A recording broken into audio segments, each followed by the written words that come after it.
Welcome to the 7 o'clock talk. It said we lost our mic, and tonight we're going to talk about the top 5 foods to alleviate pain. And hi, Kathy. And it's not about just eating these foods, it's about incorporating these foods into your recipes. And really, don't be afraid to cook. Don't be afraid to experiment. We actually just tried a new recipe. We like Mexican food, and Jess really likes the al pastor. And so we got a recipe and we tried it. And what's funny is a lot of the things that, so let's just go on the assumption that meat causes inflammation. Let's not take into account that, meat has amino acids in the form that your body uses, but let's just say meat's bad. In ancient times, people knew that if you mixed herbs and things with the food, with the meat, you could offset some deleterious effects. And so our al pastor, bless you. Excuse me. What all did the al pastor have in it? Oh, lots of things. It had, I went to the Mexican store and got fresh dried chilies. So it had ancho chilies. I don't know how to pronounce it. Guajillo. Something like that. Peppers. And I got chipotle peppers in adobo sauce. Had something called an ancho powder. Mexican oregano. It had cumin, garlic, vinegar, raw sugar. That's it. Yep. And we used chicken broth to thin it. And so all of those things, all of those peppers have capsaicin in them, and that capsaicin is an anti-inflammatory in us. So the hotter the food that you eat, the more anti-inflammatory it is. Now, do I believe in eating scorpion peppers and stuff like that? No, not really, because I think there's a point. Blisters your face. Yeah, I think there's a point where they call it diminishing returns. So one of the first things that I actually Googled to make sure I knew what I was talking about, and I did, but one of the first things that they talk about is actually, it's not necessarily a food, but it's a spice. And spices are the second most nutrient-dense food that you can eat. So not only is this spice anti-inflammatory, but it's also very packed with phytonutrients. And those are the things that feed your body, that help modulate the immune system. So the first one that they talk about is turmeric. And it's anti-inflammatory, it reduces pain, it reduces inflammation associated with conditions like arthritis. And incorporating turmeric into your diet, using it in your curry, smoothies, and golden milk. So this is where we talk about using your foods in your mixes. I made golden milk in California, and I used almond milk, and then I used turmeric, and I used a golden milk powder which had MCT oil in it. And that's just, they call it layering or stacking. We were doing that for pain relief on my elbow. Mm-hmm. And so one of the products that we actually two of the products that we use in the clinic now for pain control, one is called Inflammatome and the other is called SPM Supreme. And these things, well, the SPM Supreme, those are a form of highly refined omega-3 fatty acids. And they are awesome. And just recently we had a patient who has been to the medical doctor, who has been, actually we were talking about the patient 2 weeks ago, or a week ago, with the patient having been to us, and the medical doctor said that everything that we had been doing was junk, and she wasted her money on the supplements. She's happy. So she's been going to the MD. He told her to stop taking everything and said, wait. She came in today. Pain is less. She's smiling, laughing, and joking. And when she first came in, I don't know if you've ever been around people who are in pain, who hurt. They're not typically friendly and nice. And that's of no fault of their own. Their world is just so small right now because they hurt that they can't think of anything else.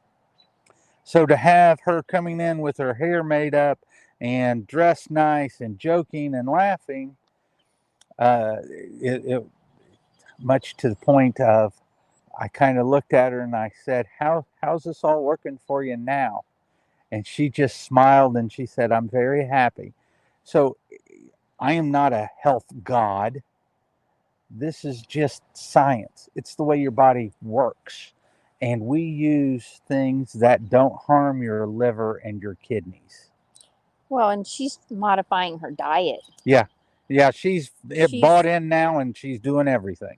This is her 4th day. Uh-huh. And she's like, oh no, I can't make it to the 14th day because she needed butter. But we told her she could eat ghee and she's Ghee. happy. And so now we're going to talk about another thing, that all of these compounds have been used traditionally for anti-inflammatory properties and relief. And this one's really good if you have morning sickness. So when I immediately say that, what do you think of? Ginger snaps. Yep, ginger. So ginger is another spice or food that is very anti-inflammatory. So, you know, you get pickled ginger usually when you're eating sushi. Eat it. It's the pink stuff that's on your plate. Or white. And Or it's full of probiotics because it's fermented, it's pickled. Yep. And so if you're making a smoothie, Bless you. if you're making a smoothie, then no, I've sneezed over here. I'll sneeze in your face next time so you know what it's like. Gracie's being mouthy. So if you're making a smoothie, put some ginger in it. Put some ginger root in there. If you make her toxic drink, it's just know that ginger is peppery. It's a very warm, spicy it's good. herb, and it's lovely. I love it. And I make my little detox drink with it. I don't have a problem with the ginger. I can eat ginger root, no I problem. put a little dash of cayenne in it. The vinegar is just, that's what gets to me. It turns me off every time. So you got turmeric number 1, ginger is number 2. And these things have been used traditionally to help with arthritis, arthritic pain, and all of that. They've been shown in studies to actually knock down interleukin 6, tumor necrosis factor. All of these, you can't say bad players in the body because you need them because they're part of your immune system, but you have to keep them in check, in balance. The next thing, we love this stuff, fatty fish. Fatty fish and certain types of fatty fish, such as salmon, mackerel, sardines. So they call them the smash fish.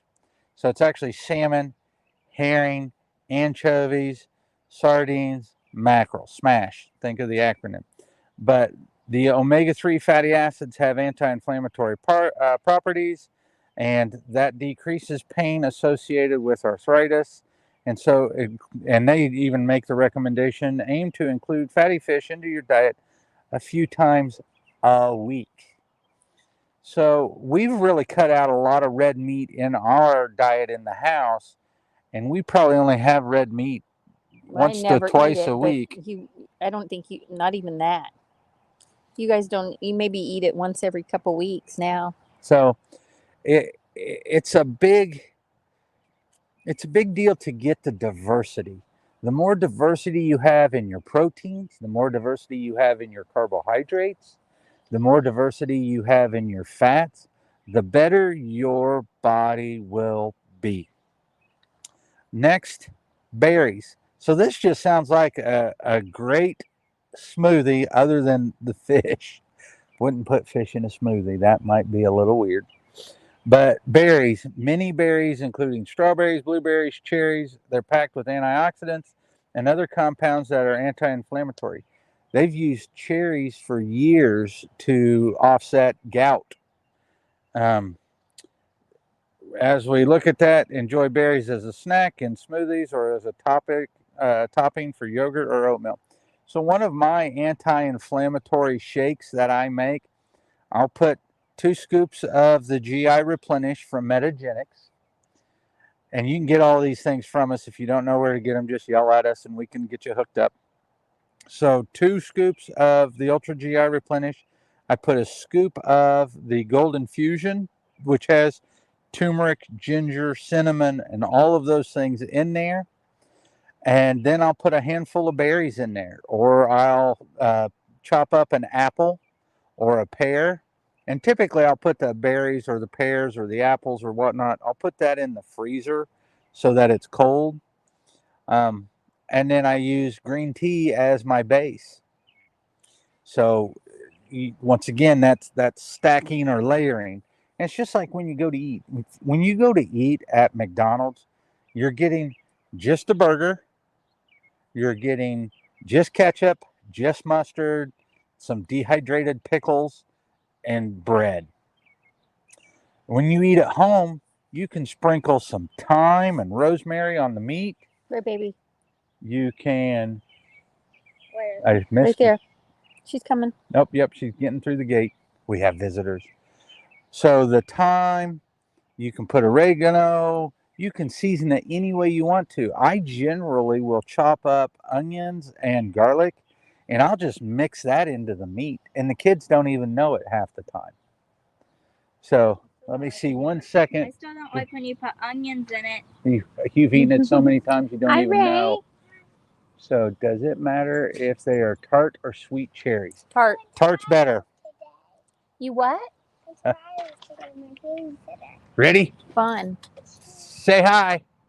Excuse me, but I didn't get to. Trevor.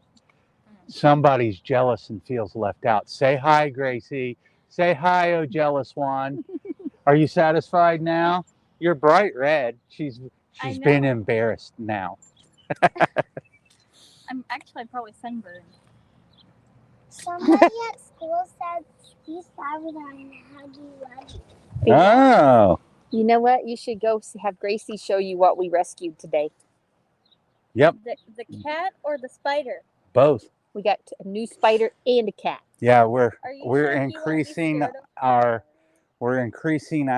pets. So We got another one. now we got 2. Go see him. Let's go. Be careful with. So last on the list of anti-inflammatory foods are leafy greens like spinach and kale. I want to tell people to be very careful with raw kale. Raw kale has lots of oxalates in it, and people can, if they eat lots of oxalates, have reactions to that. They can form stones, kidney stones, bladder stones. So I wouldn't have a whole bunch of raw kale.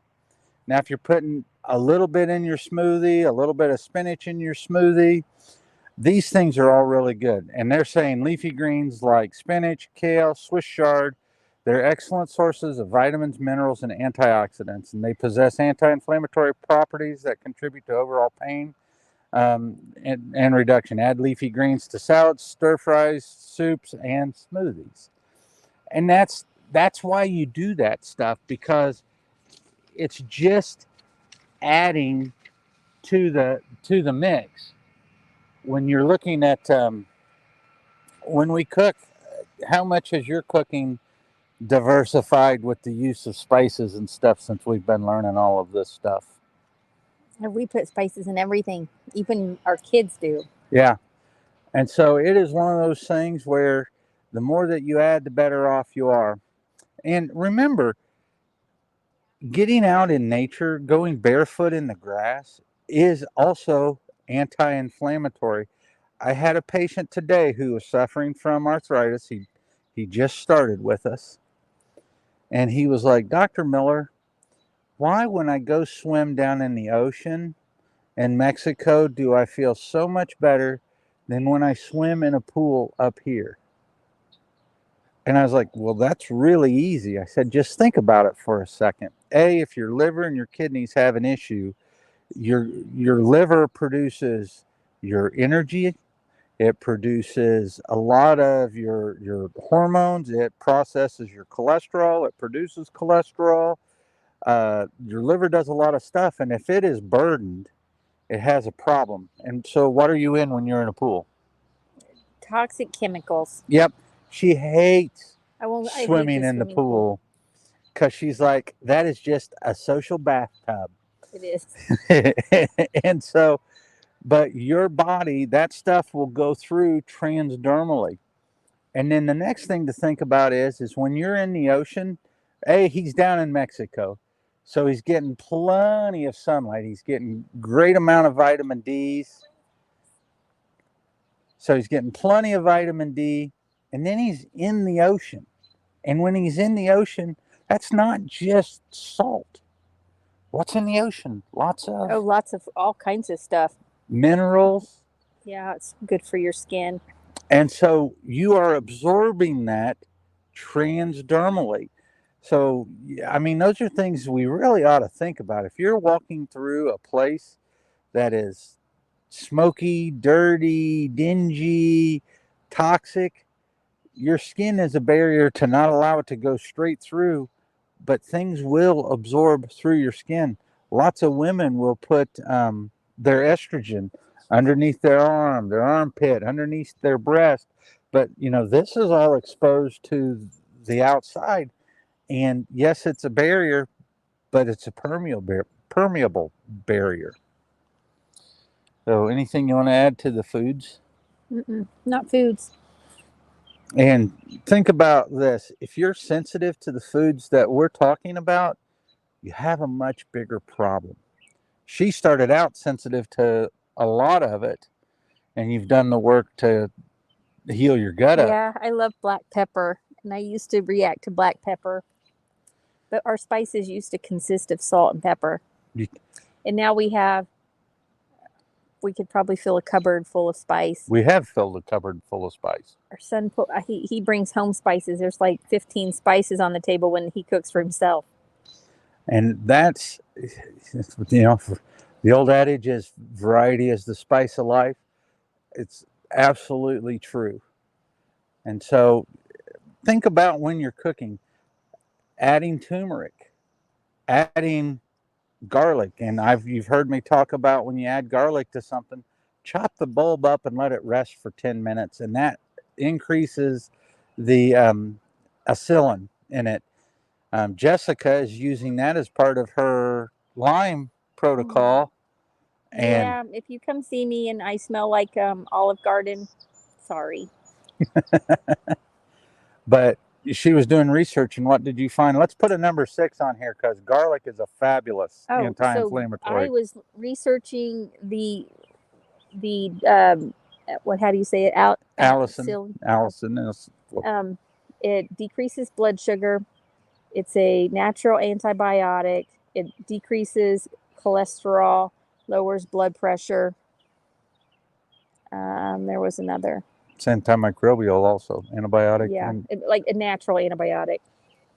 There was one other thing. I don't remember it right off the top of my head, but it does all kinds of wonderful things for your body. She found a recipe to try, which we're taking honey, which is also another antibiotic, antimicrobial. I'm pretty sure it's an anti-inflammatory. Yeah, it is. So you soak your garlic in honey, and it makes something that what was that? You said you wanted to try the garlic honey? Garlic honey is fabulous, and people take it in a teaspoon every day, and it kills viruses, and it's antimicrobial, and it does all kinds of wonderful things. We're going to make some. I'll have to try it. But, that's the long and the short of it. Just start cooking with all kinds of different things. Don't be bland. And the more that you add into it, the more spices that you add into it, the more peppers you add into it, the healthier you're making the dish for you. Getting back to our al pastor, had 5 different types of peppers, and then we put those and we put them in the skillet and You made them roasted 'em? aromatic. Yeah, we made them. We roasted them, and then we blended all of that stuff in the blender. Oh, it was so good. And And it wasn't spice. It was spicy, no, I thought it was but going it to be too wasn't hot to eat. It was very smoky and warm, and it was just robust, and it was just amazing. And so we took that, we cut the pork about 1/2-inch slices, and then I tell you, she did a heck of a job with it because she put pineapple, and we let it marinate overnight. And then she put pineapple, and then she sliced put the slices of pork on top of that, and then she baked it in the oven. And when she baked it in the oven, the pineapple soaked up those spices, and it was just so good on the tacos. Yeah, it was unbelievable. So in the traditional Mexican cuisine, they cook it on a spit. Yeah. Which is like a spike, and then I don't know how it It's roasts. a rotisserie. We don't obviously have a spit, but he bought metal skewers. I put fresh pineapple on the bottom. I stacked the Pork on. the pork, put pineapple on the top, and I skewered it twice, and it cooked lovely. Oh yeah. Good. And it got devoured. Gracie was like, I wouldn't mind having that al pastor again for leftovers tonight, and she never asked for leftovers. So Yeah, none of us eat leftovers. no, I do. We would have eaten that though. But and those are, so you have all those peppers, all of that spice, and it had turmeric in it. Those are the things that you need to actually be eating. So let's do 5 things to get rid of real quick. Number 1 on the list, soda. I don't care if it's artificial or not artificial. Zeros. If you've got artificial sweeteners, you're changing the microbiome. It is absolutely done in the studies. You can read about it. Any of that aspartame K, sucralose. If you can't get rid of your sodas, I'm curious to see what it actually tastes like. But Fresca water, is that what it's called? Fresca water. I don't know. It's like carbonated water, and you take carbonated water, the Fresca carbonated water, and you put balsamic vinegar in it. And it looks like cola, and supposedly it's fabulous if you just have to have fizz. But you got to remember, fizz causes carbolic acid to be formed in the body. So soda's number 1. Pick a bad player. I mean, sugar, any corn syrup, but that's in everything. Yeah. Yeah, read your package. If it says corn syrup solids, Well, hydrogenized oils. maltodextrin, any of that stuff, don't eat it. Very inflammatory, goes through the liver just like alcohol, causes lots of issues. Hydrogenated oils will absolutely tax your liver. It oxidizes the cholesterol that you already have, and it's one of the main drivers of atherosclerotic disease. Sodas, partially hydrogenated stuff, added sugars. I said 5, so we got to do 2 more. Are we just talking ingredients? Oh yeah, enriched white flour. I really wouldn't use that. If you got to have bread or you got to have something to eat like that, spend the money, order your flour from Italy. It really isn't that much, to be truthful with you. Get rid of your margarine. Well, that's the hydrogenated oils. Well, back to the Italian. Go get Himalayan tartary buckwheat. That'll do it for you too. One last thing. Chips are horrible. Red and yellow dyes. Get rid of those bad boys. That's just. Especially if you have kids, get rid of the reds. Red has been shown to be neurotoxic. Yeah, it causes seizures in little kids. If you have kids that are having seizures and you don't know why, and you're giving them lots of big red and junk, get rid of it. Yep, bad juju. So once again, our 15 minutes has turned into 25, but that's not bad. No. Join us next week for, I don't know, we haven't decided yet. No, but you need to get out, get your feet in the grass, be with nature, go rescue an animal. Yeah, it's beautiful outside. That's why we're here in the gazebo outside. And here's a quick tip. If you can get outside, and you don't have to see the sun come up, but if you can get out early while the sun is still low in the sky and get a good 15 to 20, 30 minutes is optimal of that morning sun and the evening sun, it really, really helps reset your circadian rhythm. If you're sitting in front of a monitor all day, get some blue light sunglasses or glasses to block the blue light off of the monitor. And you would not believe the difference that makes in people's sleep, because the blue light that comes off of your devices really screws with a lot of that. So thank you, and we'll see you next time. I wonder if that's a bluebird.